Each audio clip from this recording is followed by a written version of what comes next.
أعزائي الطلبة والطالبات، السلام عليكم ورحمة الله وبركاته. مرحبا بكم من جديد. لو أول مرة تشوفنا وعجبك الفيديو يا ريت تعمل لايك، ولو مش مشترك في القناة اعمل سبسكرايب واشترك حالا وفعل الجرس علشان يوصلك كل ما هو جديد وحصري، ولو عملت شير يبقى فيك الخير. 3, 2, 1. أعزائي الطلبة والطالبات، مرحبا بكم في درس جديد من دروس النهاردة. مكملين كونكت تو يونت 4. عنوان الوحدة Time to play sports. Time to play sports يعني وقت ممارسة الرياضة. هنتكلم في الوحدة عن sports وهي الرياضات اللي احنا بنأديها. معنا أول فعل هو play يلعب، play يلعب، play يلعب. ومعانا الرياضات الموجودة فوتبول كرة القدم، فوتبول كرة القدم، فوتبول كرة القدم، باسكت بول كرة السلة، باسكت بول كرة السلة، بيسبول البيسبول، بيسبول البيسبول، تنس كرة التنس، تنس كرة التنس. كل الرياضات اللي قدامي تاخد الفعل اسمه بلاي، يعني نقدر نقول بلاي فوتبول يلعب كرة القدم، ونقدر نقول بلاي تنس يلعب كرة التنس، ونقدر نقول بلاي باسكت بول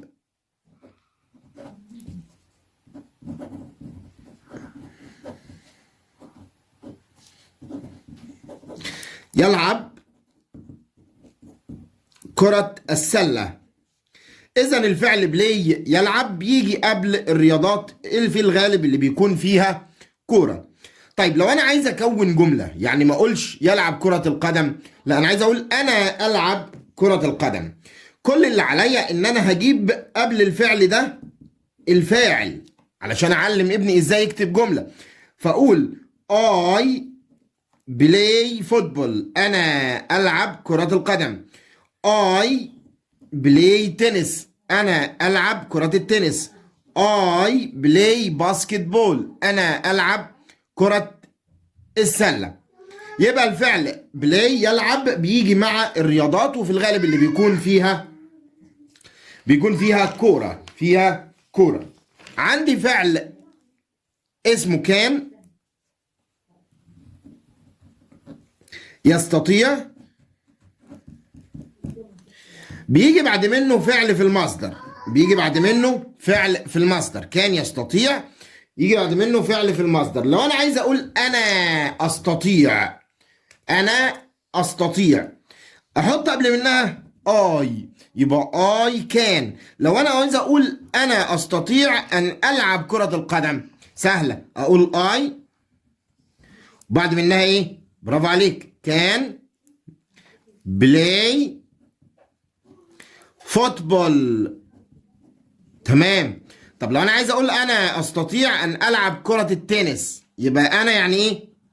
اي استطيع كان العب بلاي كرة التنس تنس، يبقى اي كان بلاي تنس.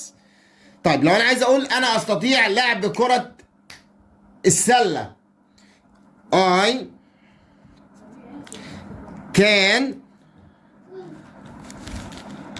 عفوا I can play basketball. can't لا يستطيع، ويجي برضو بعد منها فعل في المصدر. طيب انا ما بعرفش العب كرة السلة، يبقى هقول انا يعني I لا استطيع can't العب بلاي باسكت بول كرة السلة. طب انا ما بعرفش العب تنس، اقول I can't. can you هل تستطيع، وبيجي بعدها الفعل في المصدر. لو انا بقول لك هو انت بتقدر تلعب كرة قدم، يبقى هقول لك can you play football. هل تستطيع أن تلعب كرة القدم؟ لو أنت تقدر تلعب فبقول لك إيه؟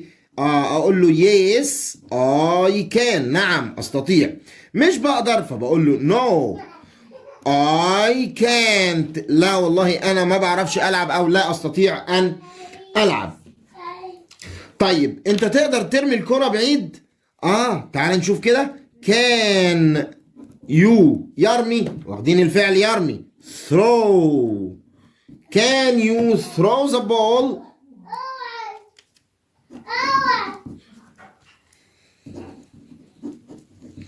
لو انت تقدر ترمي الكرة فبتقول له yes I can.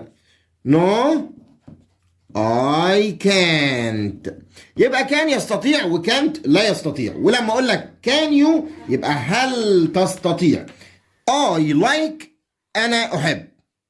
I like انا احب. لو انا بحب كرة القدم فبقول I like football. يلا نكتبها. I like football.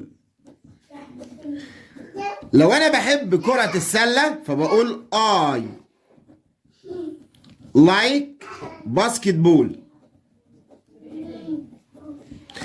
لو انا بحب كرة التنس اقول I like tennis. طيب لو انا مش بحب يبقى I don't like. انا لا احب. I don't like. انا لا احب. انا مش بحب البيسبول فبقول انا don't like. لا احب. I don't like baseball.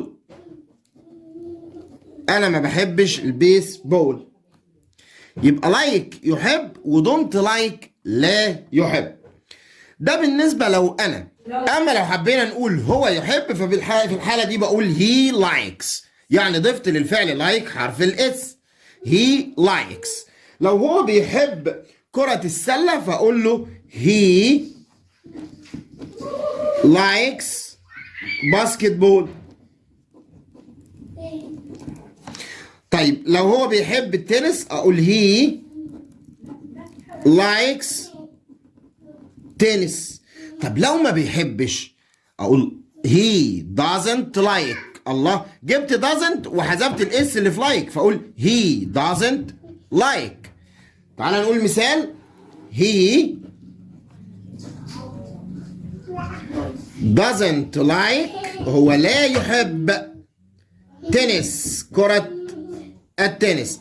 طب هو مش بيحب كرة القدم يبقى he doesn't like football. أشكر لكم طيب المتابعة والسلام عليكم ورحمة الله وبركاته.